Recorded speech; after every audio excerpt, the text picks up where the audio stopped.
In the previous videos, we were introduced to some of the commonly used QML objects. In this video, we will learn how we can interact with them. We will start with a pre-built Qt Quick application, which consists of 5 different components. Let's run the code and see the application first. Here, 5 differently colored components are visible. We will apply different types of interactions to each of them. The first component here is a simple red-colored rectangle. We want to interact with it using our mouse. We want the rectangle to change its color when it's clicked. When clicked once, the color should be changed to blue, and when clicked twice, it should change back to its initial color. To implement this, we need to first define a MouseArea type.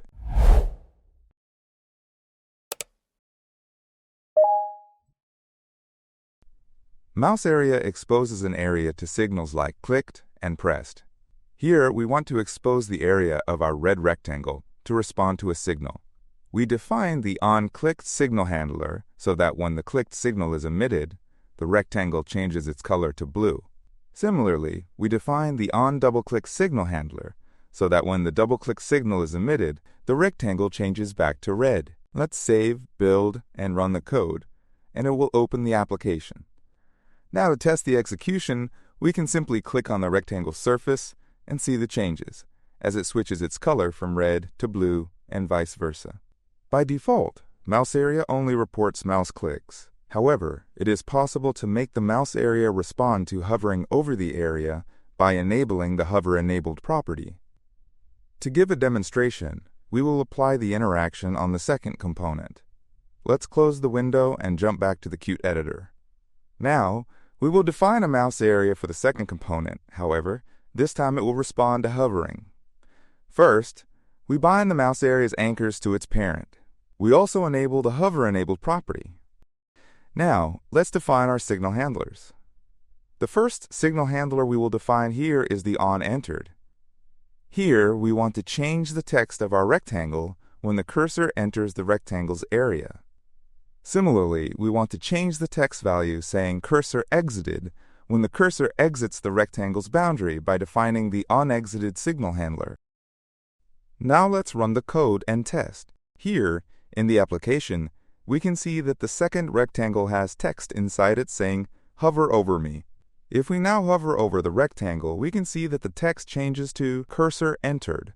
Following this, if we now move the cursor out from the rectangle's area, it changes its text to cursor exited.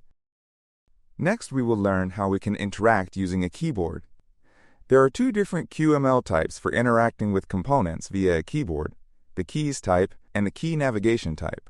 With the keys type, we can interact with all visual items. To demonstrate, we will apply the interaction method to the third component of our application. It is a basic rectangle which appears as a circle with a defined ID, width, height, and radius. The component has a text edit item as its child. Our target is to change the color of the rectangle when the focus of the rectangle changes. To implement that, let's set a ternary operation to the color property. When the focus is true for the rectangle, it should be of color greenish-yellow. In contrast, when the focus shifts to a different component from the rectangle should change its color to pink. Let's also set the focus property to true. Now we want to implement a method so that we can switch the focus from the rectangle to its child type and vice versa. Since the text edit is an interactive component, in the application, if we click on it, it will shift the focus from the circle.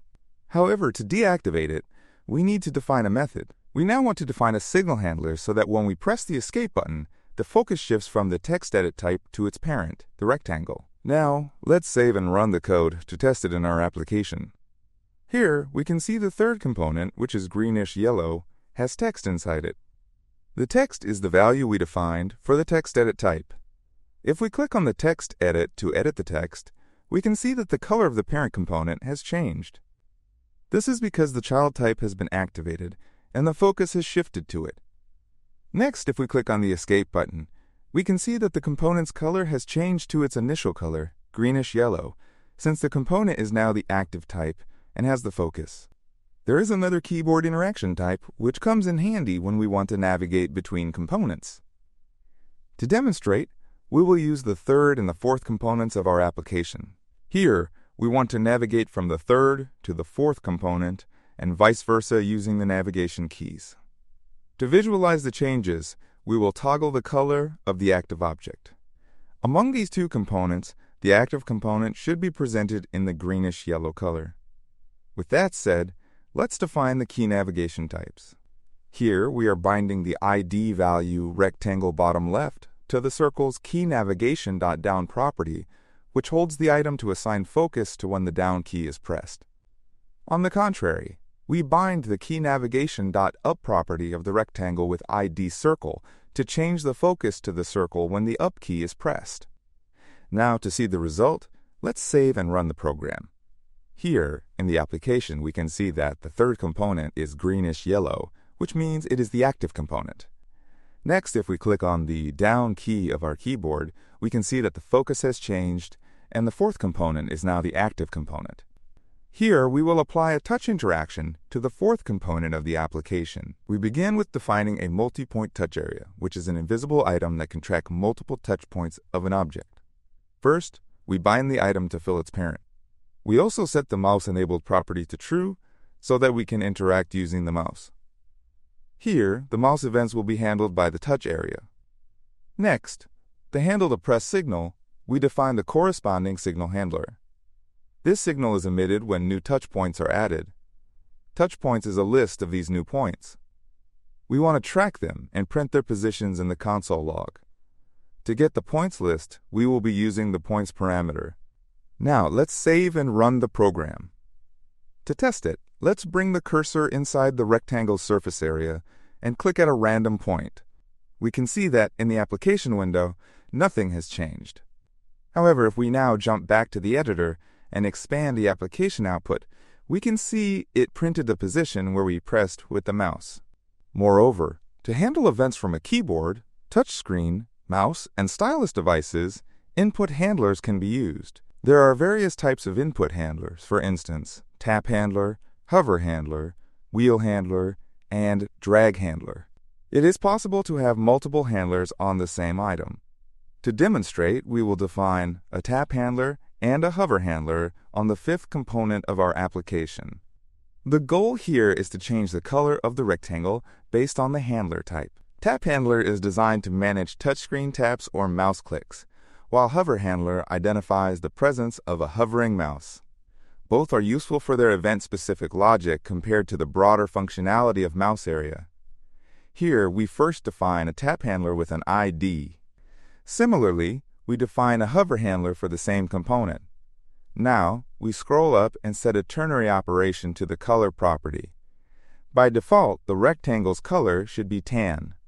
We want the color to be changed to plum when the rectangle is tapped, and to orange when the cursor hovers over.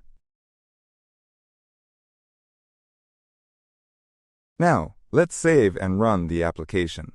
We can see in the application window that the last rectangle, which is the fifth component of the application, is tan.